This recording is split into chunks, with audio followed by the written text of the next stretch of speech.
اللهم صل وسلم وبارك على سيدنا محمد. ازيكم عاملين ايه؟ اهلا وسهلا بيكم في قناتي.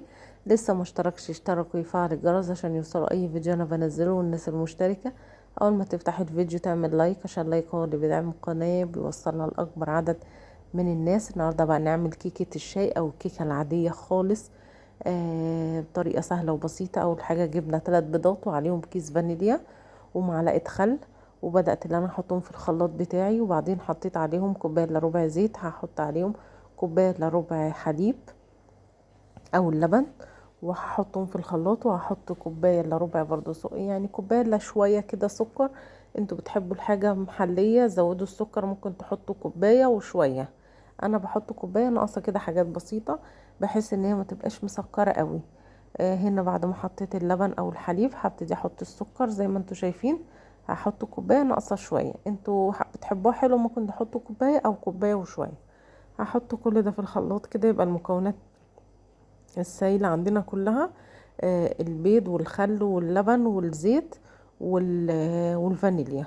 وهبتدي بقى اخلطها كلها في الخلاط كده. هنيجي بقى للمكونات الجافه بنفس الكوب المعياري اللي بتحطوا بيه، بتمشوا بقى كل المكونات بنفس الطريقه. هاخد كوبايتين ونص دقيق. الكوبايتين ونص دقيق فيهم يعني نشيل معلقتين دي ونحط معلقتين نشا. انا حطيت فيها معلقتين نشا، النشا بيخليها هشة كده وبيخليها حلوة، جربوه هتحسوا فرق كبير في الكيكة بتاعتكم. هنا حطيت كده كوبايتين دقيق، هحط بقى النص كده، هحط عليه معلقتين نشا. يعني هحط معلقتين دي ومعلقتين نشا يبقى كده نص الكوباية. جربوا النشا هتفرق معاكم كتير في الكيك بتاعكم. وهننخلها برضو، وهحط كيس بيكنج باودر ورشة ملح. دي المكونات الجافة عندنا. بصوا هنا اهو حطيت النشا والدقيق على بعض، وهبتدي برضو انخله كده زي ما انتوا شايفين. وبعدين هحط كيس البيكنج باودر، وهحط رشة ملح. دي كده المكونات الجافة. بعد ما خلاص، بعد ما هحط كده كله على بعض هقلبها تقليبة. وبعدين بجيب بقى الخلاط بعد ما ضربت كل المكونات فيه، هروح جايبه الخلاط وحاطاه. بصوا ولا بتحتاج مضرب ولا اي حاجه، بمعلقه او بالمضرب اليدوي بتحصل يعني بتتم العمليه كلها وناجحه جدا. هنا خلاص هقلب. بعدين بقى هنزل بالخليط اللي عندي اللي انا ضربته في الخلاط، وهجيب المضرب اليدوي بتاعي وابتدي ان انا اقلبها كويس لحد لما الدقيق الابيض ده كله يختفي نهائي. ودلوقتي في الوقت ده وانتوا بتحضروا بقى اخر كده حاجة، لازم تكونوا مولعين الفرن عشان الفرن يسخن. الكيكة لازم تتحط في فرن سخن. فدلوقتي بقى هنقلب بقى كل الكيكة بتاعتنا. انا هنا ولعت الفرن خلاص، هبتدي بقى انزل بالخليط اللي عندي في الخلاط كله، وبعدين اقلب بقى الكيكه بتاعتي كده لحد لما اضيع الدقيق الابيض ده كله ويختفي عندي. ونقلب من تحت كده لفوق عشان خاطر المضرب افضل، عشان خاطر ان احنا ما يبقاش عندنا فيه تكتلات ولا يكون لسه فيه دقيق ابيض من تحت. فالافضل المضرب اليدوي ده.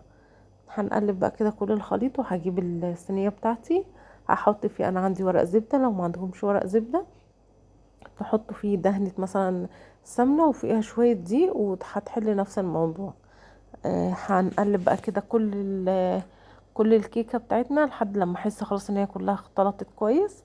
هروح جايبه بقى الصينيه هي بتاعتي، وهبتدي بقى انزل بيها في الخليط، وهحطها في الفرن. انتوا عايزين تشغلوا، عندكم الفرن بيشتغل فوق وتحت ولعوه، عندكم بيشتغل تحت ولعوه. هي هتاخد بالظبط يعني لو يعني نص ساعة بالكتير او اقل من نص ساعة لو الفرن بتاعكم حامي. هندخلها هنطلعها دلوقتي، هتشوفوا لونها حلو ازاي وهشة. وبصوا لونها حلو قوي قوي. بصوا هشة ازاي. دلوقتي هنقطعها مع بعض.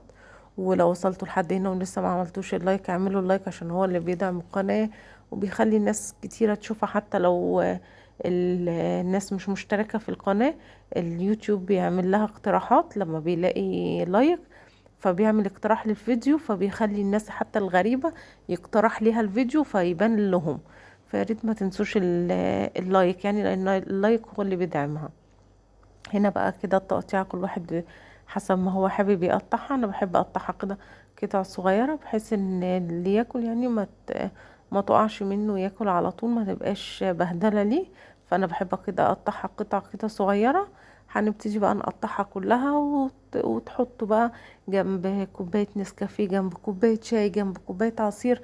دي الكيكة الوحيدة اللي ما اختلفش عليها ان انتوا تقدموا معاها ايه. يعني الكيكات اللي هي بتبقى بالشوكولاتة او بالكريم جانتيه ولا كده، بتبقى بتتأيد اللي لازم يتأيد مع اللي لازم يتقدم مع حاجة معينة. بس دي الكيكة الوحيدة اللي بتنفع مع كل حاجة، مع حاجة ساقعة، مع عصير، مع نسكافيه، مع قهوة، مع شاي، مع كذا، يعني اي حاجة انتوا حابين تشربوها. الكيكة دي بتبقى حلوة جدا، تحطوها في حافظة وتحطوها في التلاجة، تخلوها عندكم تاكلوا منها. دي من ضمن الحاجات اللي المفروض تبقى في البيت، يعني ما فيش غنى عنها، بشوية دقيق وبيض وكل، يعني ان شاء الله بتبقى الحاجات متوفرة بتاعتها في كل بيت، ما بتبقاش محتاجة نجيب لها حاجات مختلفة يعني. ولو جايلكوا ضيوف هتبقى حلوة برضو ان انتوا تقدموها. فدي من ضمن الحاجات العملية جدا اللي بتنفع في اي بيت، للصغير وللكبير وللضيوف ولكل الناس ان شاء الله اللي تجيلكوا. فاتمنى يكون الفيديو عجبكم. لو عجبكم ما تنسوش اللايك، لان اللايك زي ما قلت لكم هو بيدعم القناة.